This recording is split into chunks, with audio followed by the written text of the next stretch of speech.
Me gustaría empezar con un pequeño viaje a través del tiempo, con algo que no es un dibujo estrictamente hablando, sino que es una de las primeras manifestaciones prehistóricas que nos muestra cómo un antecesor nuestro, que vivió hace unos 30.000 años en pleno Paleolítico superior, utilizó un asta de reno y un punzón para representar el ciclo lunar. Aquí veis el hueso que utilizó, y aquí lo que se pudo deducir analizándolo mediante un microscopio, las muescas que iba haciendo, ¿no?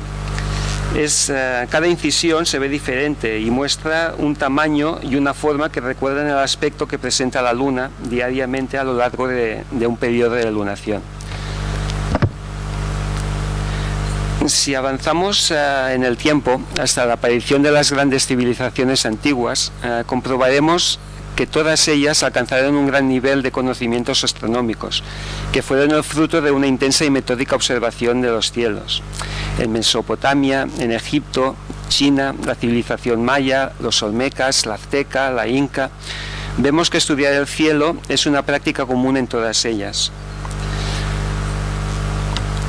Relacionado con el dibujo astronómico, siempre me ha llamado la atención que un astrónomo chino, alrededor del año 300 a.C., utilizara un rollo de seda de 1,5 metros de largo en el que dibujó 29 tipos de cometas, y fruto del contexto cultural, los correspondientes tipos de catástrofes que anunciaban según su apariencia.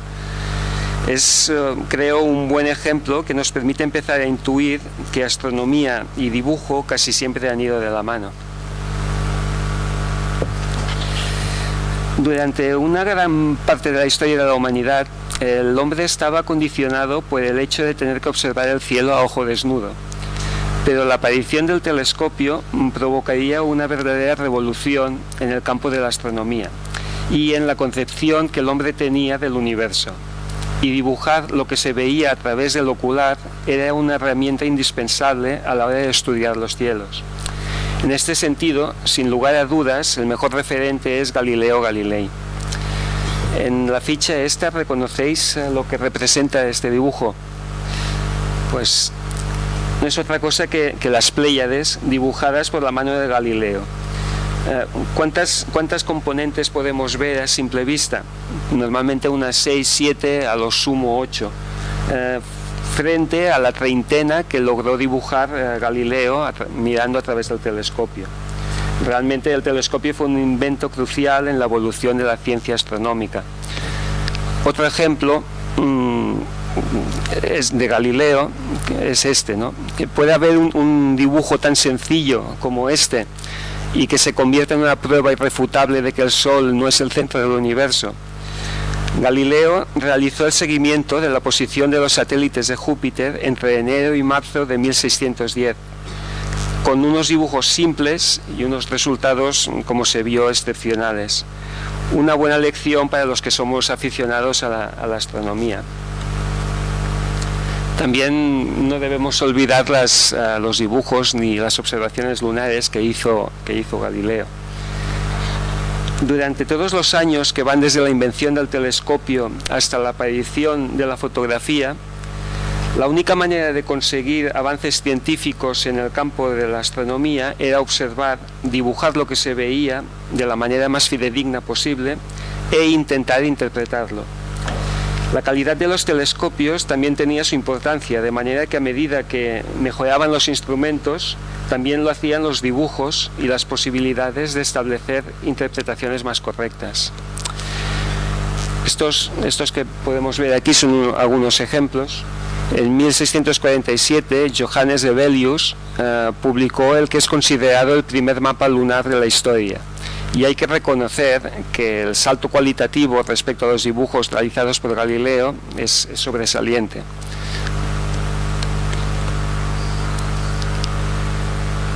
Vemos también en la década de 1830 ya unos dibujos planetarios realizados por John Herschel, en el que vemos Marte, Júpiter y Saturno. Vemos curiosamente también M51 dibujada por Herschel, donde no se ven enlazados los dos núcleos galácticos, que sí podemos ver, comparándolo ambos dibujos con este otro realizado por William Parsons Lotrose en 1845, que la observó a través del telescopio Leviatán, pudiendo percibir por primera vez, como digo, en la historia, la forma espiral de la galaxia del Remolino. Avanzando un poco más, tenemos estos dibujos de peculiar estilo y muy detallados, eso sí, de Etienne Leopold Trouvelot, realizados entre 1875 y 1880. Vemos que el detalle realmente es fantástico. A ver, entonces, para concluir estos ejemplos puntuales, que por tiempo han tenido que ser muy pocos, me gusta que nos muestran la importancia del dibujo astronómico antes de la aparición de la fotografía. Me gustaría enseñar el detalle de una carta celeste realizada por Jean Chacornac, un astrónomo francés que trabajó en el siglo XIX en el Observatorio de París, que es este de aquí que podéis ver. Para valorar en su justa medida su trabajo y para concluir esta parte de la exposición, citaré un artículo escrito en La Vanguardia el 1 de septiembre de 1915 por uno de nuestros más renombrados astrónomos, José Comas Solá. El artículo en cuestión se titulaba La fotografía astronómica y explicaba cómo habían llegado a sus manos, por mediación de unos colegas franceses, hojas manuscritas de las observaciones realizadas por Chacornac desde 1853 hasta 1857, donde dibujó estrellas de hasta la magnitud décima y que sirvieron de base para la elaboración de este atlas. Solá escribe, cito textualmente: los dibujos están hechos con pulcritud extraordinaria y en la claridad y corrección científicas que campean en todos los detalles se manifiestan los profundos conocimientos que en astronomía tenía Chacornac, a la par que demuestran su habilidad y su perseverancia sin límites. Continúa haciendo hincapié en que la publicación del Atlas de la eclíptica fue el fruto de nada menos que 4 años de trabajo para concluir, Solá diciendo: fijémonos ahora en un trabajo análogo realizado con el auxilio de la fotografía. Valiéndome de este procedimiento, en un año he terminado la misma zona eclíptica que Chacornac, con la ventaja de comprender 10 veces más estrellas, de que sus posiciones y magnitudes aparecen rigurosamente exactas, mientras que en las de Chacornac solo son aproximadas, a pesar de tratarse del de un astrónomo que fue, sin duda, uno de los más pulcros, hábiles y meticulosos observadores que han existido. Eso fue en 1915. El dibujo astronómico dejó de ser el motor del avance científico en astronomía y poco a poco fue relegándose a un papel ciertamente secundario. Entonces, para los astrónomos aficionados de hoy en día, ¿qué puede aportarnos el dibujo astronómico? Según mi experiencia, mucho más de lo que podríamos suponer. Cuando tenemos nuestro primer telescopio, lo más normal es que al principio deseemos verlo todo, que si una galaxia, que si Saturno, que si un cúmulo globular, que si una nebulosa, que si una estrella doble, todo y rápido. Pero una vez pasa la efervescencia del primer momento, lo mejor que podemos hacer para que nuestra afición se asiente es intentar ser un poco metódicos planificando nuestras observaciones y empezar a seguir un cuaderno de campo anotando nuestras impresiones, complementándolas si es posible con dibujos. Cuando pasen los años, estas anotaciones que hacemos serán una excelente fuente de información, un testimonio entrañable de nuestra evolución como astrónomos y nos recordarán aquellas noches memorables bajo las estrellas. También nos permitirá comparar observaciones de un mismo objeto con unas condiciones diferentes de observación. Sin duda, con el tiempo nos emocionará hojear estas páginas que se habrán convertido en una parte de nuestra historia personal. Solo por eso os aseguro que vale la pena llevar al día un cuaderno de observación.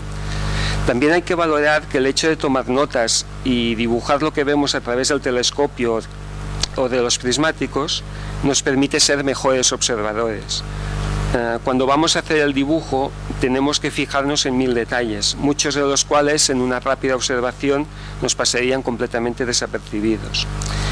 Y no hay que menospreciar que durante todo el tiempo que invertimos en intentar captar esos detalles, nuestra vista se va adaptando mejor a la oscuridad. Mantener un cuaderno de observación con nuestras experiencias nos ayuda a ir creciendo sin duda en nuestra afición también. Para los astrónomos aficionados y sobre todo para aquellos que empiezan, el dibujo es una manera de documentar nuestras observaciones muy sencilla, barata e inmediata. También plasma perfectamente lo que se ve en realidad y permite evitar desilusiones a quien vaya con la idea de ver fotos Hubble a través del telescopio. Y lo mejor de todo, no es necesario ser un virtuoso del lápiz. El valor del dibujo astronómico se encuentra en la capacidad de evocar lo más fidedignamente posible nuestra experiencia a pie de telescopio. Nuestras limitaciones artísticas, las que podamos tener, pueden ser perfectamente complementadas con 4 líneas de texto descriptivo. Un aspecto no menos importante es la elección del soporte que vamos a utilizar para llevar un cuaderno de observación. Son numerosas las opciones, pero después de muchas pruebas, al final opté por preparar personalmente unas fichas de observación en hojas tamaño DIN A4 y guardarlas en archivadores con fundas de plástico. Aquí, para unificar el cuaderno de campo, diseñé con un Excel tres tipos de plantilla de observación. Esta es la que utilizo para cielo profundo, en la cual pues anoto las circunstancias y los datos más importantes de la observación. Tengo un apartado central donde realizo el dibujo y dejo una parte de notas donde voy anotando todo lo que son las impresiones personales que me da mientras estoy observando. La misma ficha, pero un poco modificada para cuando tengo que dibujar campos amplios que se me van del círculo. Y luego tengo también una ficha específicamente para estrellas dobles, otra de mi pasión.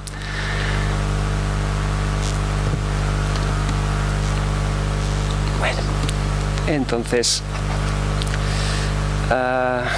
en cuanto al material que necesitamos, otra de las ventajas del dibujo astronómico es que para empezar no es necesario comprar nada caro ni sofisticado. Basta con un lápiz, papel, una goma de borrar, sacapuntas y un algodón para difuminar, nada más. Comparado con lo que se necesita para la fotografía, pues es un poco más económico. Y a partir de aquí, si lo deseamos, ya podemos complicarnos todo lo que queramos de acuerdo a nuestros gustos y capacidades artísticas. En cuanto al lápiz, con la experiencia podemos utilizar lápices de diferente dureza e intensidad, a modo de ejemplo. Una buena elección sería disponer de un 6B, un 3B, un HB, que es el estándar, un H3 y un H6. Y esta variedad nos resultará especialmente útil cuando vayamos a dibujar paisajes lunares.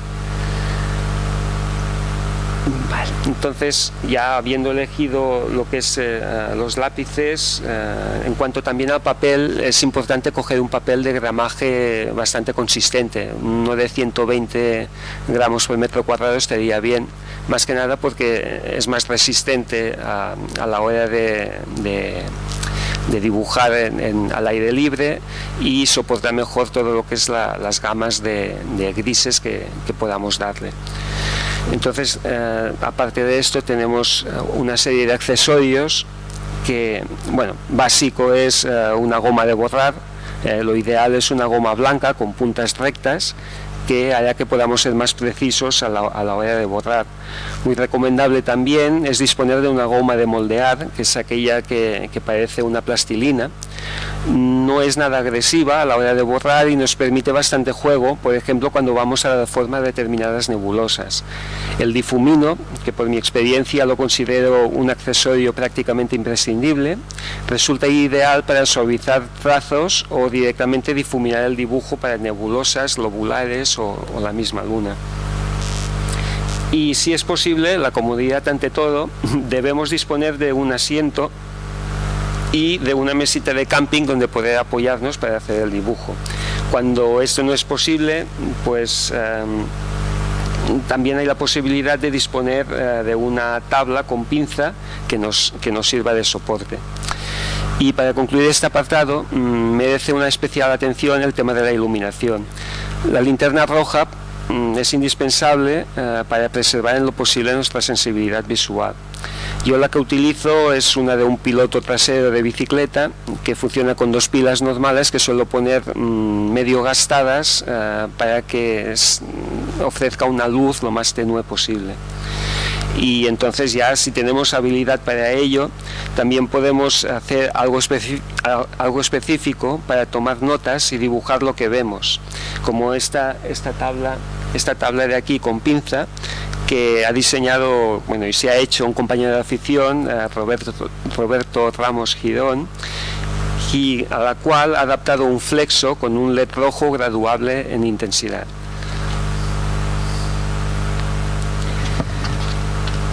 A ver, en mi opinión, no importa tanto los materiales que utilicemos, ni la técnica, ni que consigamos verdaderas obras de arte, ni el instrumento de observación que utilicemos, ni es necesario buscar la noche perfecta para hacer el dibujo. Lo importante es el documento testimonial en sí y que nos permita sacarle el máximo partido a nuestra observación. No hay que tener reparos para empezar. Sin ir más lejos, esto que veis aquí es el primer dibujo astronómico que hice. Lo hice con un telescopio Smith Cassegrain de 127 milímetros y, como podéis ver, la primera aproximación fue bastante discreta. El de al lado es el que hice aproximadamente un año después, y con un poquito más de experiencia el resultado podéis ver que mejora un poco. El proceso que seguí para dibujar mi primer M67 fue muy simple: cuaderno de observación con hojas cuadriculadas, bolígrafo, circunferencia delimitando el campo del ocular y unos cuantos puntitos representando las estrellas del cúmulo. El proceso para dibujar mi segundo M67 fue un poco más elaborado, pero aún así sencillo y asequible para cualquiera. Ante un cúmulo rico, con algunas estrellas brillantes y otras bastantes más débiles, podemos encontrarnos con que no sabemos por dónde empezar. En estos casos suelo utilizar y suelo recomendar el truco que propuso el fraile franciscano Lucian Campbell. El truco consiste en desenfocar el ocular hasta que solo las estrellas más brillantes son visibles, y entonces marcar sus posiciones respectivas en el papel para que nos sirvan de referencia. Una vez hecha esta especie de esqueleto, se vuelve a enfocar y se añaden las estrellas más débiles. Conviene guardar una relación de proporción entre el grosor que les damos a las estrellas y su brillo real, y ser meticulosos representando correctamente la posición donde se encuentran. El dibujo queda negro sobre blanco, y para que resulte lo más parecido posible a lo que se ve por el ocular, podemos ayudarnos con cualquier programa de edición fotográfica. Puede ser el Photoshop, que es el que utilizo yo, o uno libre, que es el GIMP, que lo podéis encontrar por internet. Escaneo, saco una foto del dibujo con una cámara digital, paso el fichero a escala de grises, invierto los colores, modifico un poco el brillo y el contraste hasta conseguir un resultado más o menos fiel a lo que se ve por el telescopio.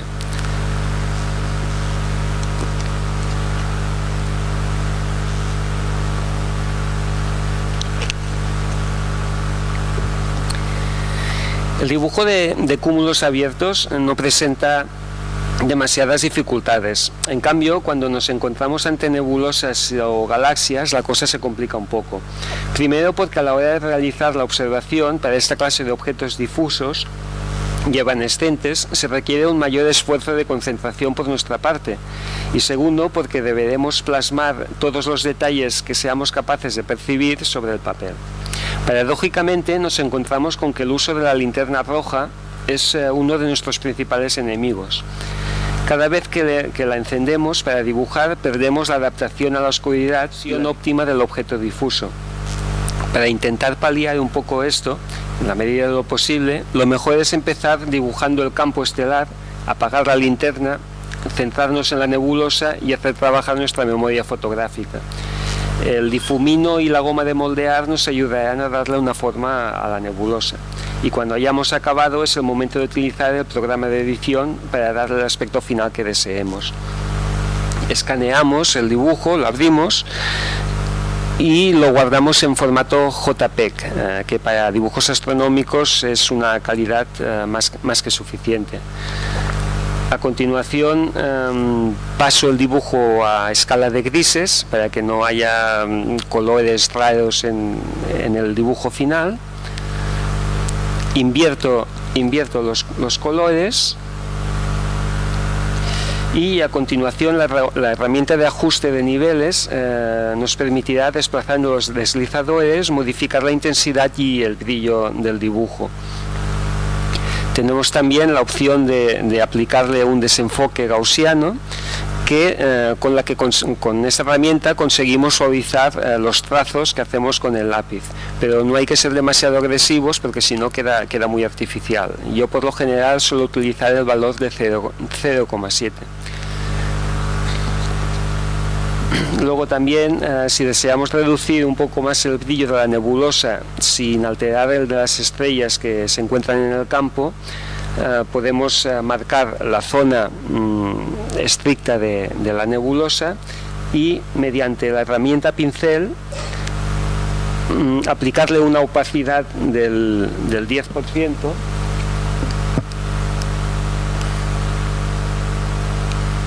Aquí aplicarle una opacidad del 10%, seleccionar aquí el color del fondo de nuestro dibujo y luego ir haciendo clics para que vaya reduciéndose el brillo solo de la zona esta de la nebulosa. Y este es el resultado final. Este es el dibujo original y este es el dibujo que queda después de hacer todos estos pasos. Otro de los objetos que nos encontramos cuando observamos son los cúmulos globulares, que cuando son irresolubles el uso del difumino nos va a facilitar mucho las cosas. Sin embargo, cuando nos encontramos con un globular brillante e irresoluble, la cosa se complica y puede resultar realmente abrumador. Pero no debe cundir el pánico. Muchas veces las estrellas que componen el globular son tan débiles que se encuentran cerca de nuestro límite de percepción, y en estos casos lo que percibimos es un crepitar estelar de estrellitas que aparecen y desaparecen sin que podamos determinar exactamente su posición. Lo primero que debemos hacer es dibujar las estrellas que aparecen en el campo del ocular. Después, con el lápiz sombreamos delicadamente la zona que abarca el globular. A su vez, si vemos que el núcleo se presenta más marcado, lo sombreamos con mayor intensidad y, por otro lado, con la punta del lápiz bien afilada, iremos punteando estrellas en posiciones aleatorias por toda la zona donde percibimos ese centelleo estelar. Posteriormente, con el difumino suavizaremos los contornos y el interior del globular. Y para finalizar, con el programa de edición fotográfica iremos retocando el dibujo para acabar dándole el aspecto lo más semejante posible a lo que vemos por el ocular. M53 es un buen ejemplo de lo diferente que podemos llegar a ver un objeto según las condiciones de observación. Este de aquí lo observé con el Smith Cassegrain de 127 milímetros desde una zona con cierta contaminación lumínica, y este de aquí es lo que vi de M53 con el Smith Cassegrain de 235 milímetros desde un buen cielo, y como se puede ver hay bastante diferencia. Siguiendo con los casos prácticos, entramos ya en las estrellas dobles. En los dibujos de cielo profundo no suelo utilizar el color, salvo casos excepcionales, alguna planetaria, por ejemplo. Sin embargo, con las estrellas dobles es otro cantar, y el Photoshop resulta muy útil para mostrar ese color. Una vez estimado en visual el ángulo de posición, la separación, los colores y complementando la ficha de observación, el proceso que sigo para dibujar la doble con el Photoshop es el siguiente. Creo primero una plantilla general que es la que voy a utilizar siempre y que ya me va a servir de base. Luego, a continuación, es aconsejable, también como preámbulo, mantener una cierta coherencia en nuestros dibujos y elaborar una tabla de equivalencia entre la magnitud estelar y la escala equivalente de dibujo en píxeles. Aquí podemos seguir nuestro propio criterio, y la mía la realicé teniendo en cuenta el poder reflejar estrellas hasta la magnitud 12. Luego añado una capa e inserto un protractor, un medidor de ángulos, que me ayudará a posicionar correctamente la componente secundaria respecto a la principal. Para dibujar las estrellas utilizaremos la herramienta pincel, seleccionando uno que tenga el trazo algo difuminado, este de aquí, y determinaremos el tamaño en base al brillo de la componente y al número de píxeles de equivalencia de la tabla que hayamos hecho. Al mismo tiempo iremos al selector de color de fondo, que es este de aquí, y elegiremos el color que nos parezca más aproximado al que hemos visto nosotros por el ocular. Hago hincapié en eso, nosotros, lo que son estrellas dobles, observar los colores es un poco complicado, y cada uno ve el suyo. Entonces, ya con el dibujo hecho, procedo a eliminar la capa del protractor y a rellenar los datos, aquí, a rellenar los datos de la doble. ¿Veis? Y este es el dibujo final que queda. Se ve, ¿no? Sí. A ver, si he comentado que no es necesario ser un verdadero artista para dibujar lo que vemos por el ocular, lo que sí que tengo que reconocer es que cuando nos enfrentamos con la Luna la cosa cambia un poco. No es nada sencillo conseguir esa sensación de profundidad que nos ofrece nuestro satélite, y para añadir más dificultad nos encontramos que cuando hacemos un dibujo lunar, lo más probable es que cuando terminemos el juego de luces y sombras no tenga nada que ver con el que teníamos cuando habíamos empezado el dibujo. El primer consejo es que a la hora de elegir qué vamos a dibujar no deberíamos querer abarcar una extensión lunar muy grande. Lo mejor es seleccionar una pequeña zona o un cráter y centrarnos en ello. El primer paso es contornear los perfiles.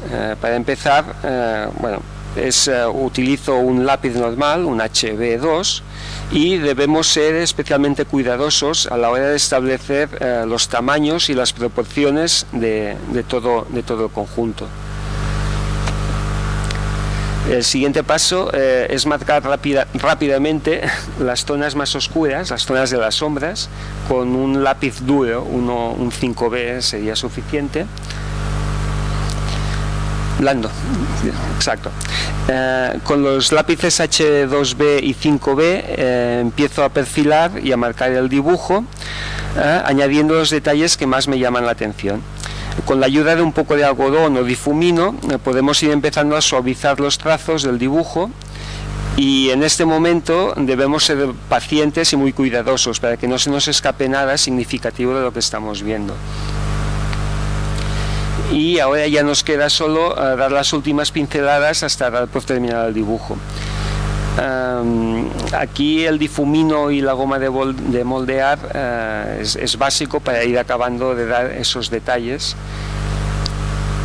Y bueno, este es el resultado más o menos digno que me sale a mí. Como ejemplo, para que veáis que si se tiene también un poco de artista dentro, se pueden hacer grandes cosas. Os pongo este ejemplo de un compañero de afición, de Enric Sánchez, que bueno, como podéis ver, es ya palabras mayores. Y bueno, ya como conclusiones para ir terminando, como habéis podido ver a lo largo de la ponencia, el dibujo astronómico es una herramienta. Disculpad, aquí. El dibujo astronómico es una herramienta que tenemos a nuestra disposición para ayudarnos a disfrutar un poco más de nuestra afición. No existen reglas estrictas de cómo practicarlo, de manera que podemos amoldarlo a nuestras propias capacidades, intereses o necesidades. Es asequible tanto en lo que respecta a las habilidades que precisa como en cuanto a la inversión económica que tenemos que realizar para dibujar. Nos ayuda a ser mejores observadores y, tal vez lo más importante de todo, nos permite documentar y tener un recuerdo de todas esas noches que hemos pasado contemplando las maravillas que nos ofrece el cielo. Y querría terminar volviendo al dibujo que me ha servido como portada a esta ponencia. Tal vez el más simple de los que he hecho nunca, pero el que más impresión me ha dejado. Se trata de un simple punto, el que está marcado, que representa al cuásar 3C273 en la constelación de Virgo. El objeto más lejano que he visto nunca, situado a 2.500 millones de años luz de distancia. Para hacernos una idea, la luz que llegó a mi retina procedente de este punto fue emitida desde su lugar de origen hace 2.500 millones de años. Por aquel entonces la Tierra, nuestra Tierra, se encontraba en pleno proceso de oxigenación de la atmósfera, gracias a la proliferación de estromatolitos. Y nuestro género Homo tardaría todavía unos 2.496 millones de años en poner un pie sobre la superficie terrestre. Por esta y muchas otras razones es por las que me gusta la observación y el dibujo astronómico. Muchas gracias.